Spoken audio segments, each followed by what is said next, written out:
Hello everyone and welcome to Storytime. Today I have a lovely person who is with me. Her name is Alicja, and if I am correct, Alicja, you are originally from Poland, but now you are living in the beautiful and romantic Italy. Yes, now, that's right. You have chosen a story today, and I don't know if our viewers can guess what story it is by the picture in the middle of the screen. What story have you chose today, Alicja? I have chosen Beauty and the Beast. Right. Is there any particular reason why you chose this story? Yes, there are two reasons. The first one is because I never wanted to meet a charmed prince. I preferred beasts. So you didn't want a charming prince. You wanted a beast. In what sense? That he was rough on the outside and kind on the inside? Something that because the moral of this story, it's very important in my life. So don't judge by appearance, and I don't know if I can say look by or with your heart. Right. And I think this is saying, let's see if we can think about it. Don't judge a book by its cover. Yes. So don't judge the outside. Wait till you get inside and then you can see what you have, no? So I think that's what you're saying as well. I normally, I think we are attracted to people for different reasons. But I think we could be attracted to the eyes, the smile, the laughter. So it's not only physical.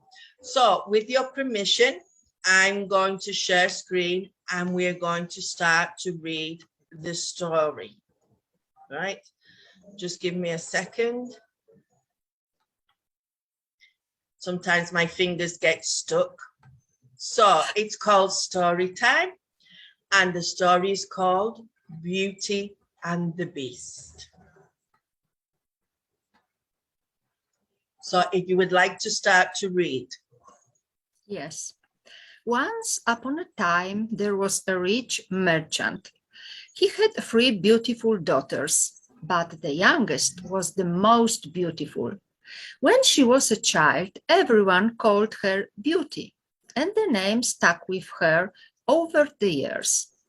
Her sisters envied her because she was also the kindest and the smartest of the 3. Their father lost all his money because his ship sank at sea. The family had to move to a small cottage in a small village. The man went to the fields every morning to work, while Beauty did the cleaning and prepared lunch for her family every day. The only thing her sisters did was wake up late, wander around all day, and complain that they had no lovely clothes to wear anymore. Right. So I have chose these words from this paragraph. 1 minute, my hand went very quickly. The name stuck. So it was a name that was given and it never changed. So stuck is like to stick, like with glue, no? The ship sank. Do you understand the meaning of sank here? Yes, it when goes under the water. Very good. Yes, that's it. To help out and to wander around. Wander around, just go in different directions without doing anything. Yes, so it's to walk around and you haven't got a clear idea of where you want to go. It's for pleasure. Oh. And to complain. And complain when you aren't happy about, no, I don't like this, I don't have that. And some people complain a lot, no? And this makes life a little bit more difficult. Okay, if you would like to read this one as well. A year passed One day, the father received a letter saying that one of the ships he owned had returned undamaged. It meant that the family was rich again. When they heard the news, the older sisters made a list of things they wanted their father to buy for them: dresses, hats, shoes, earrings, bracelets, and lots more. "Would you like me to buy something for you too?" her father asked Beauty. She thought that the money they had wouldn't be enough for her sisters' lists, so she replied kindly, "Since you ask, I would like you to bring me a rose, because they don't flower here." Right. Okay. Oh. So a question here. Are you a very materialistic person? Do you like to buy lots of things? No, I don't like lots of things. I hardly buy dresses, hats, shoes, earrings, and bracelets. I made myself. So Yes, I thought you might say that. So as you like to make things, you like to do craft work. yes, You make your own jewelry, earrings, bracelets, and that beautiful necklace you're wearing today. I just love that. I saw it before. It was so pretty. It's like coral thank you. reef, no? So you're not Yes. a materialistic person. So you're a bit like No. Beauty here. You would have asked for the rose as well, and not for all the material things on the list. No. Okay, here we go. I will read a little bit now for you. When their man arrived at the ship, he was undamaged, but it was empty. So the man had to go back home as poor as he was before. There was only 10 miles left to his house when suddenly a blizzard started. The snow was so thick and the wind so strong that the man fell off his horse twice. It was evening, so the man thought he was going to die from the cold and hunger. Just then he spotted a castle not far away. He arrived at the castle and went into a hall. There was a fire where he could dry his clothes and a table set for just one person. The man waited to see if someone would come, but since no one came, he couldn't stand the hunger any longer. He ate the meal in front of him. He felt a lot before, he felt a lot before and started to explore the castle. At last, he found a bed, which seemed to have been made up for him. He didn't bother waiting, but he got in and fell asleep right away. When he woke up the next day, he was surprised to find some clean clothes left out for him instead of his own dirty clothes. He put them on and went outside to find his horse. On his way out of the castle, he passed under an arch of roses and remembered what his youngest daughter had asked him to bring her. He plucked some roses from the bush. At once he heard a terrible roar and saw a beast running towards him. Now, here I chose some words to explain to someone. Blizzard. Have you any idea what that could be, a blizzard? No. A blizzard is a storm, and it's got snow as well. So it would be wind, rain, and snow all together, right? A blizzard, a very strong snowstorm. To pluck a rose. Just to pick up. Yes, to take it. Yeah, to take it, right? Like that. So it's the way of removing the rose from the rose bush. And a bush is not a tree, it's a smaller plant, right? So I chose those words. I only don't choose them all, just a few. Right, so off you go. So now it's your turn again. You would like to read. You are so ungrateful. I gave you food, a warm bed and clothes, and still you pick my roses, the only thing I truly love. Prepare to die.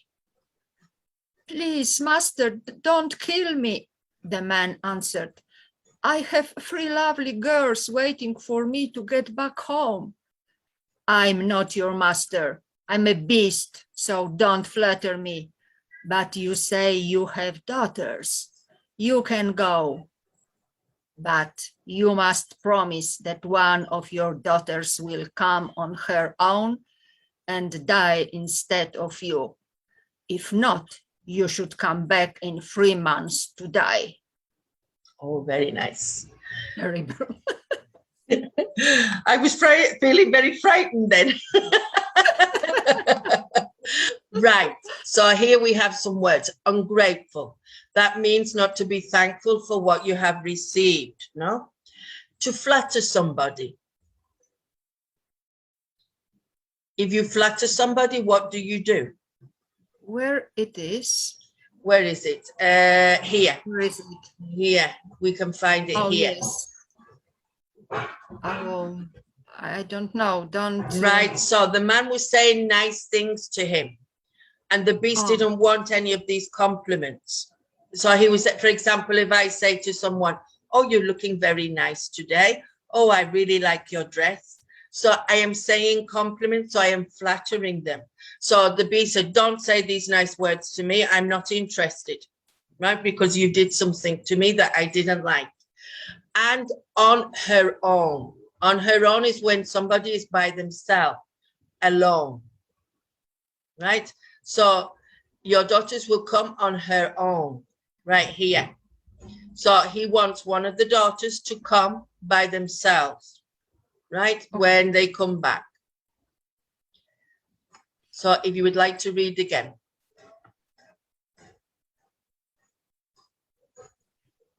Me? Yes, please. The man had no choice but to agree. The beast had one last thing to say. I don't want you to leave the castle with empty hands. Before you leave, take this bag and fill it with as much gold and precious things as you can find. The man went home. He was very sad.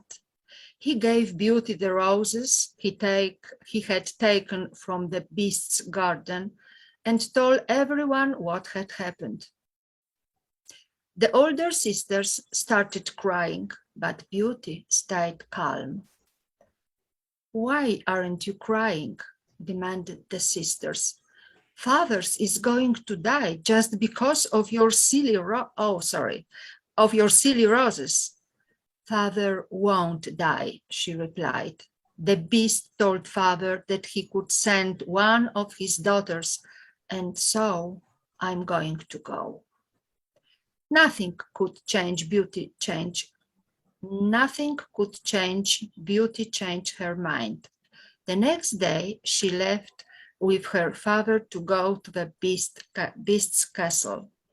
On the way, the father told Beauty about the gold which the beast had made him take. She advised her father to use the money as a dowry for her sisters. When they arrived at the palace, the beast met them. Did you come here of your own will? He asked. Yes, Beauty replied. Right. So I think this is wrong. You were right to say it twice. Nothing could change. Beauty change her mind.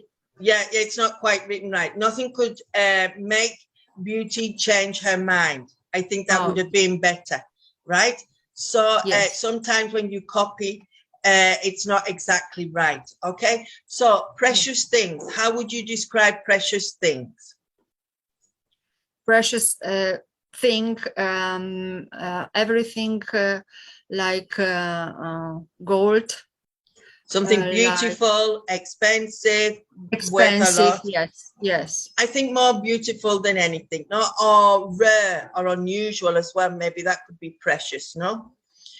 Yeah. Okay. To demand is to insist on something, right? If I demand you to do something, it's very serious and I oblige you to do it, right?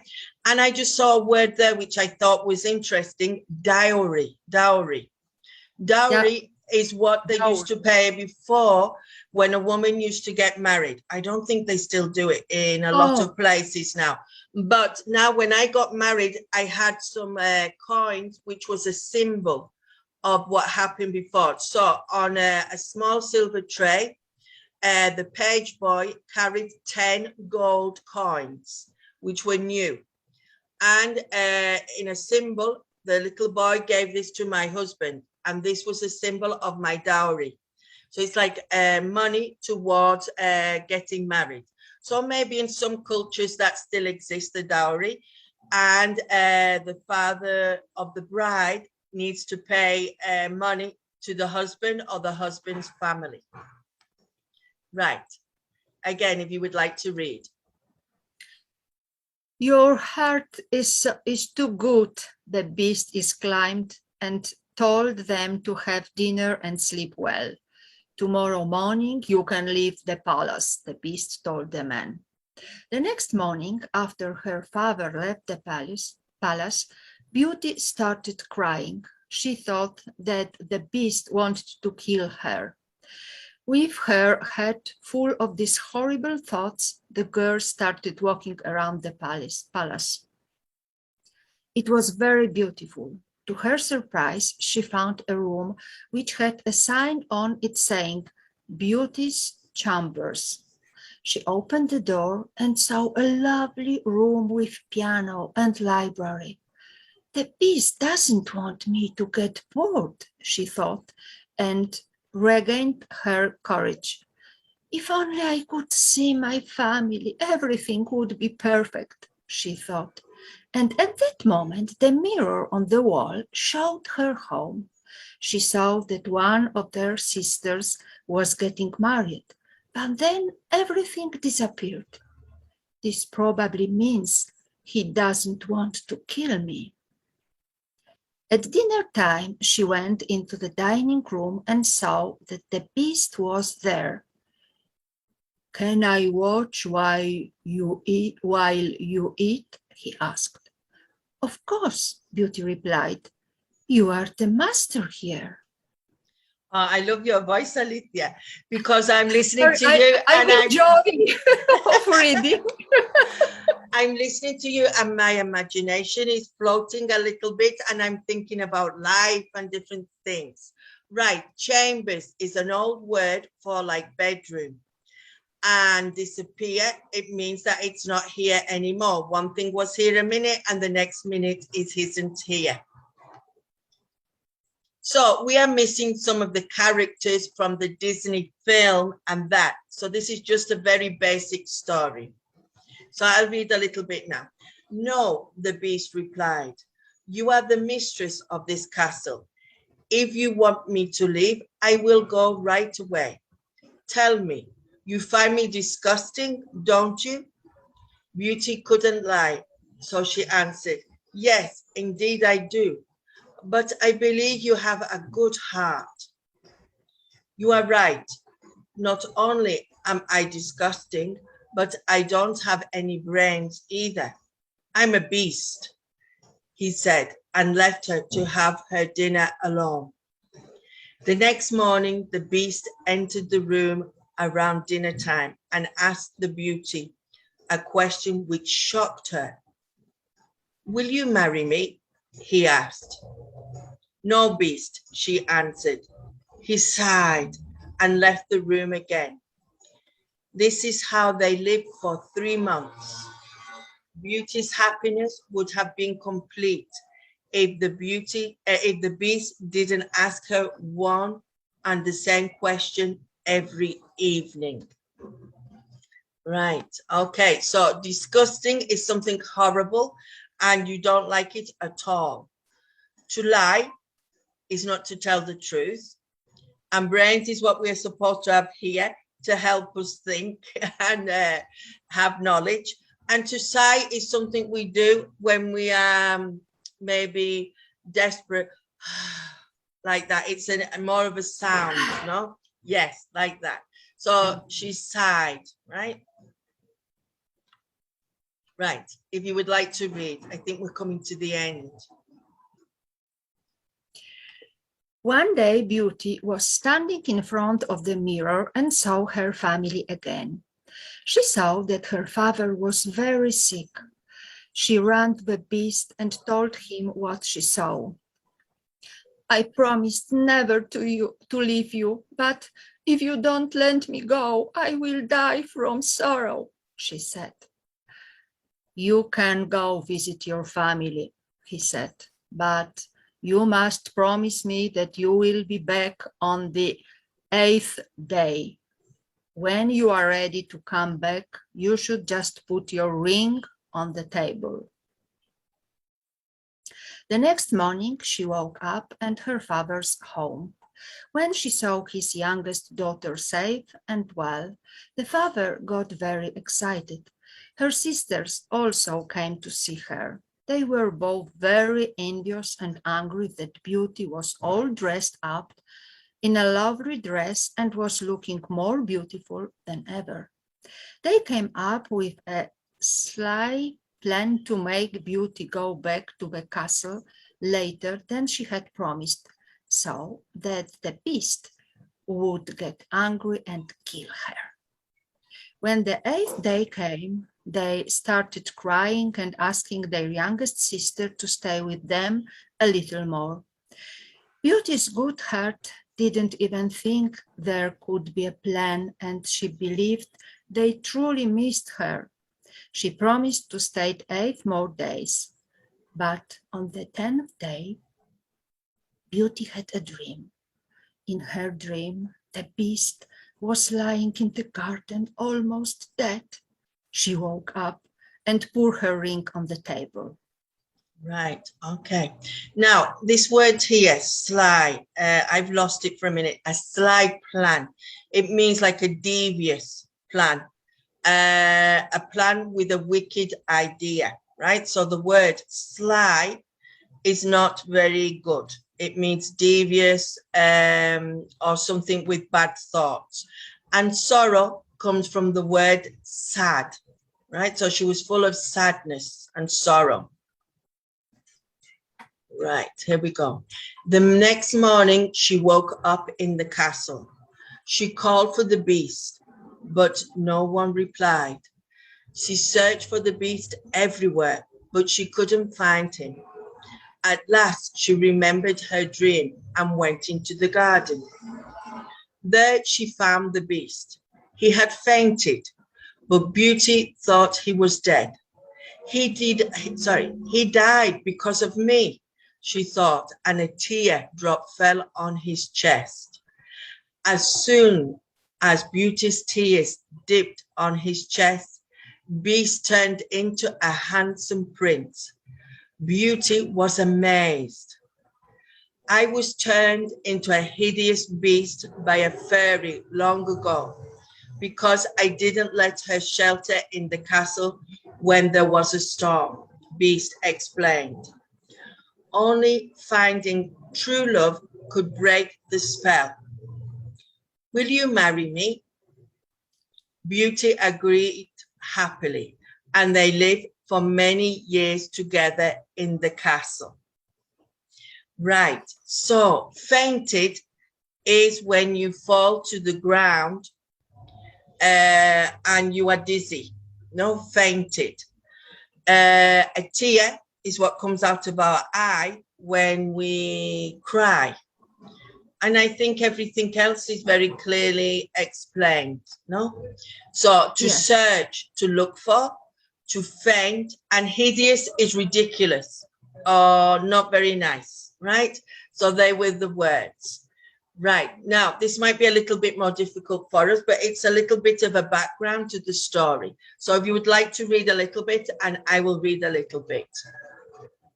The moral of Beauty and the Beast is that we should value inward characteristics such as kindness over that superficial qualities such as wit and appearance. This moral is presented by showing that Beauty valued the inward. Right. In fact, yes. Belle teaches the Beast all sorts of things like how to eat without getting food all over his face and how to feed small animals. They first bond over her tending to his scratches and scrapes characteristics of beast, and fell in love with him despite his outward appearances.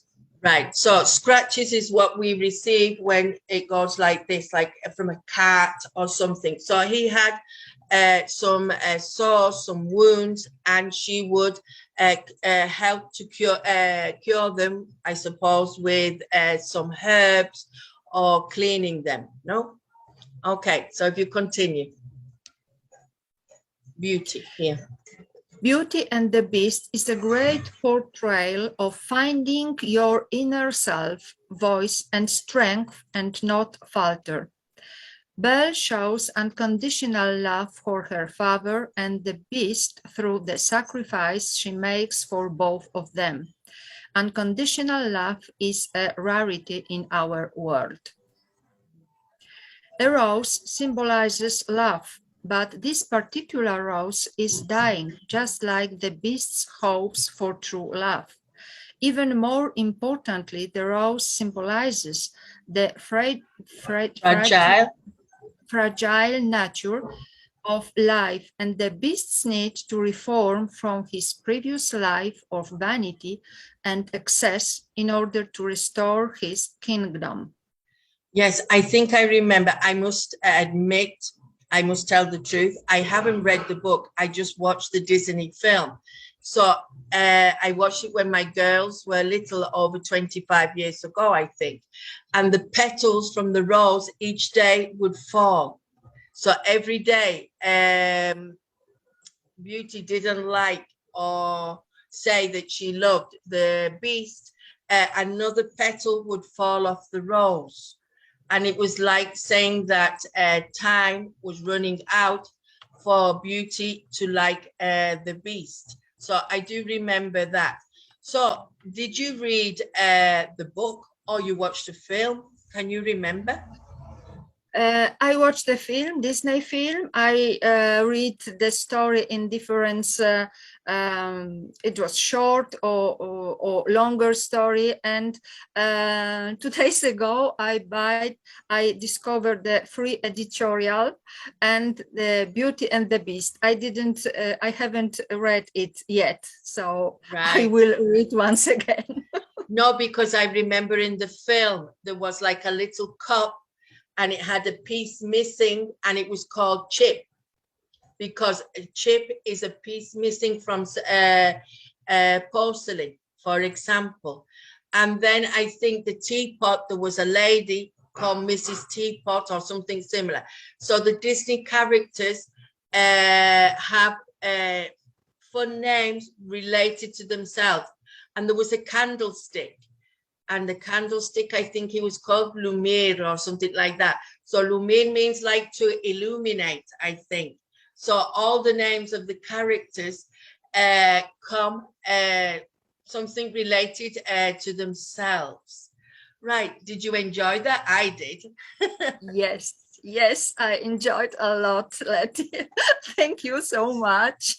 Yes, well, I didn't think, well, I like doing things with people, but I enjoyed that you put your different voices and I could feel you taking part in reading the story.